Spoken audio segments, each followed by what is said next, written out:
A blonde lady stands in front of the guy, and he thinks to himself that from today, he has a fake girlfriend. The lady looks at him with clear disgust and says he looks ugly. The guy tries to stay calm, not wanting to show any anger or react to her insult. He silently wonders how his life reached this point. It all starts when he tries to get some allowance from his older sister. She tells him to join an all-girl group chat in her place, explaining that she is too busy to keep up with the chat herself. She promises to pay him if he plays a few games with the girls and warns him not to let them find out he is actually a guy. He agrees to help her. One day, while secretly looking at the photos shared in the girls-only chat, he receives a notification. Someone named Mokigogo sends him a direct message telling him to come to the cafe in town by noon the next day, hinting that bad things will happen if he ignores the message. At the cafe, he discovers that Mochigogo is the blonde lady. She accuses him of being a creep for looking at her photos. He quickly apologizes, saying he has never seen anyone as pretty as her, hoping that complimenting her will calm the situation. Suddenly, she brings up the idea of him being her boyfriend, which shocks him. Seeing his reaction, she quickly explains that she wants him to be her fake boyfriend. She doesn't want her friends to look down on her for not having a boyfriend. When he asks what he's supposed to do, she tells him that he should already know what boyfriends normally do. Then she casually suggests that they can start by going somewhere together right away. Simon Choi sits in his room on a chair in front of his computer. He is a second-year college student currently taking a break from school. To him, playing games feels like giving people orders, not following them. He wonders why he should listen to others when he is already an adult. Since childhood, his older sister has always ordered him around. He has done chores and errands all his life, and that hasn't changed even after becoming a legal adult. One day, his sister asks him to play on her game account for her. Simon refuses at first, but she insists, saying she is too busy lately and her character is being neglected. He tells her it's not his problem until she shows him some cash and offers to pay him $300 each month. Annoyed but tempted, Simon agrees, thinking that the money is what matters. Later, as he checks the information about his sister's guild, called the Fivers, he learns that it's ranked in the top 5. He teases his sister about her handle, Proglamore, and says it must have been hard to join such a high-ranking guild. She admits it was difficult, but then mentions something important she forgot to tell him. The entire guild is made up of women, and no men are allowed. Hearing that, Simon spits out his drink in shock. He scolds her for not telling him sooner, asking what she expected him to do if the other members notice something strange. She tells him to keep it a secret so she won't get kicked out.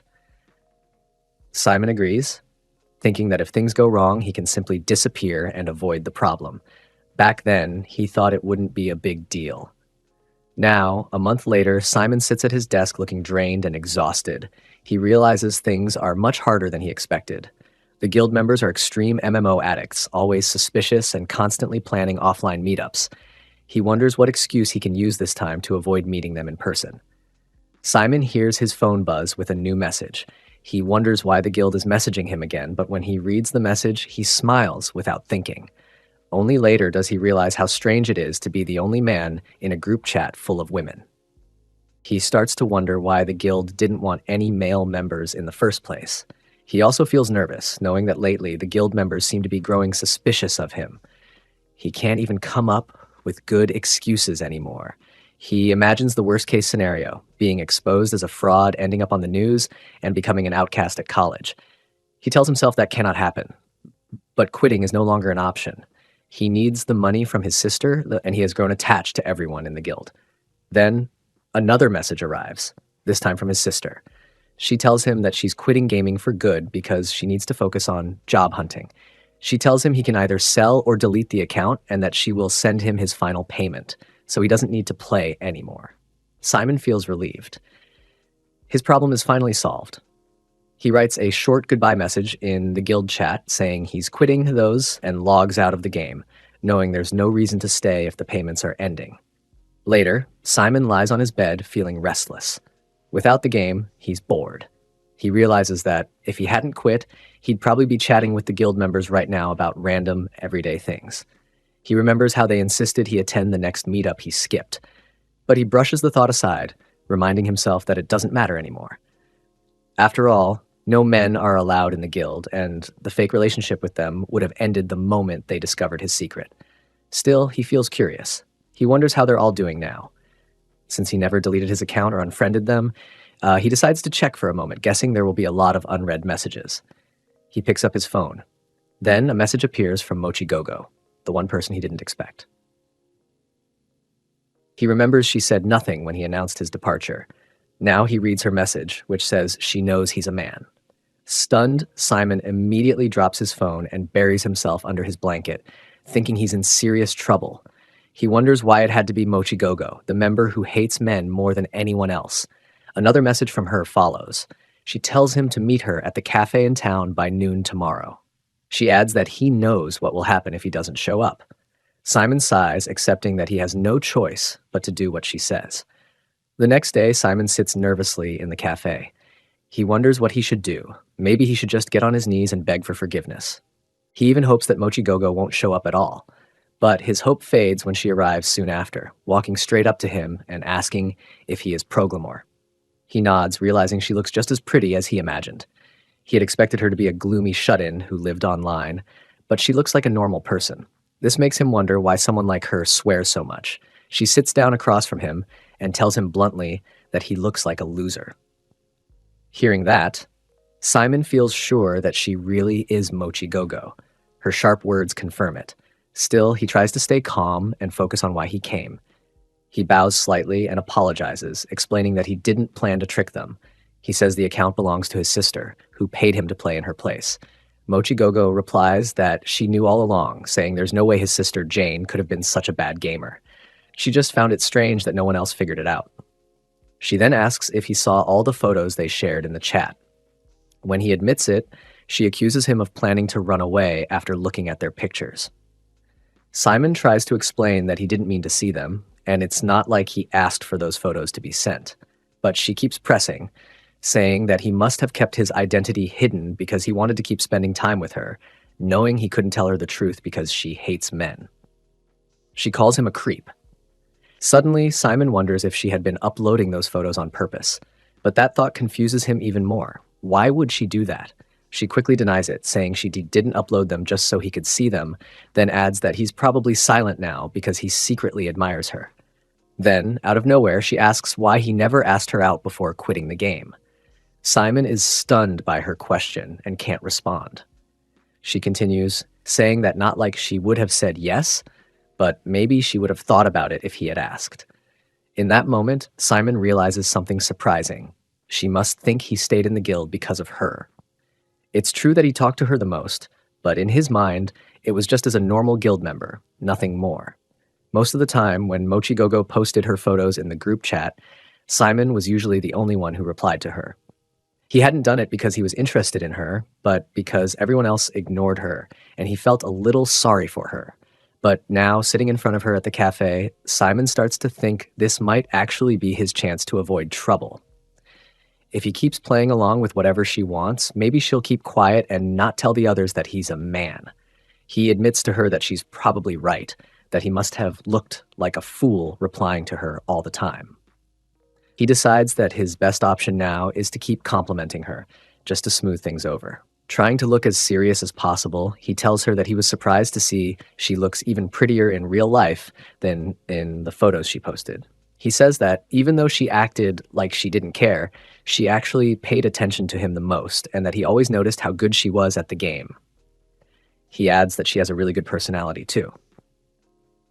Mochi Gogo interrupts him at that point, telling him that's enough, though she looks slightly pleased by the compliments. She then tells him that, at first, she thought he was an idiot and maybe even a mute because he barely talked. But now that she hears him speak, she guesses he's finally realized that she was always on his side. After that, she goes back to speaking down to him like usual, but Simon forces himself to stay calm and bear with it. Mochi Gogo then suddenly asks him what he plans to do now. Simon is confused by the question and asks what she means, not understanding if there's something specific he's supposed to do. She tells him that now that the woman he admires is sitting right in front of him, there must be something he wants to do, the kind of things people do when they have a girlfriend. Simon, still lost, replies that maybe they could go out to eat at a restaurant and watch a movie. She responds that, Yes, something like that, but also hints that there must be something more he wants. Simon just looks at her, still confused, unsure what she means. He thinks for a moment and tries to say that maybe after the date he could just go home and relax, but Mochigogo misunderstands his words. She smiles and tells him he must have good taste in women. Then, without warning, she moves from across the table and sits down next to him. She tells him that, since he's been such a good boy, she'll reward him by showing him all the photos she's taken of herself up until now. She asks him if he's grateful for that. Not knowing what else to do, Simon thanks her and continues to play along. At this point, Simon feels completely lost. He doesn't even know what he's doing anymore. He decides he'll just keep going along with whatever she wants, and once this is over, he'll go straight home. He reasons that as long as he keeps playing along, she'll probably keep his secret. Then, Mochigogo asks for his real name. Simon tells her honestly, giving her his name. She smiles again, saying she'll now show him those photos he once said she looked cute in. But when she hands him her phone, what she shows him is something completely different. As soon as Mochigogo realizes what she just showed Simon, she screams in shock and immediately runs out of the cafe. People around them look confused, wondering what just happened. Simon sits there in silence, unsure what he's supposed to do now that she's just disappeared like that. Later, Simon is back at his place, lying on his bed. He stares at the ceiling, feeling uneasy. He hasn't heard from Mochigogo since the incident yesterday, and it's starting to bother him.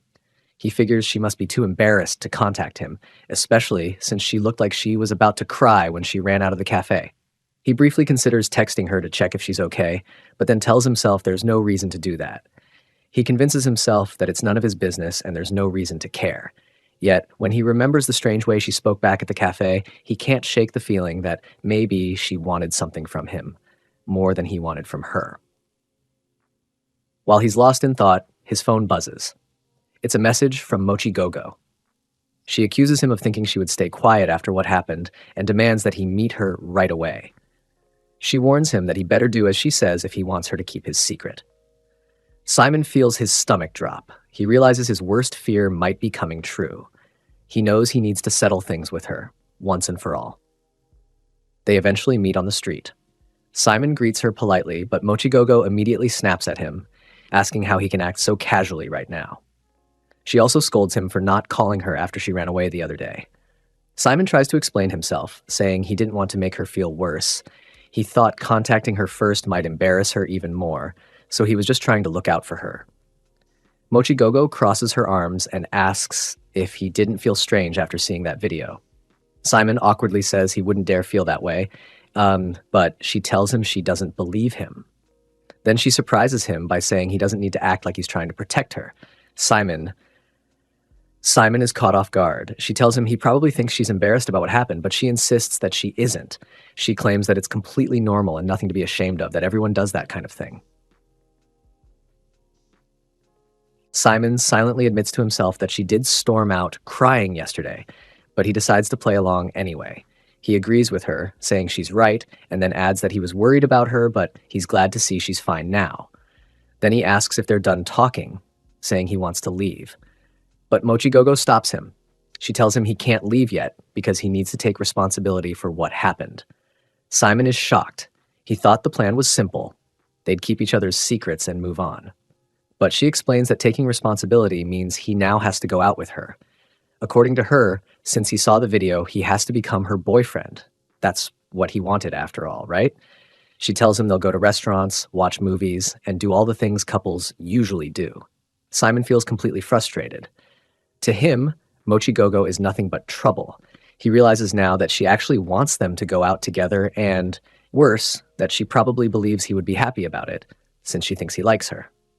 But there's one thing Simon understands clearly. As long as she has dirt on him, she's in control. She can force him to do whatever she wants, whenever she wants. He tells himself that the only choice he has is to keep playing along and follow whatever she says. He thinks about suggesting that maybe they could go on a few casual dates first before becoming an official couple, but before he can even finish speaking, she cuts him off.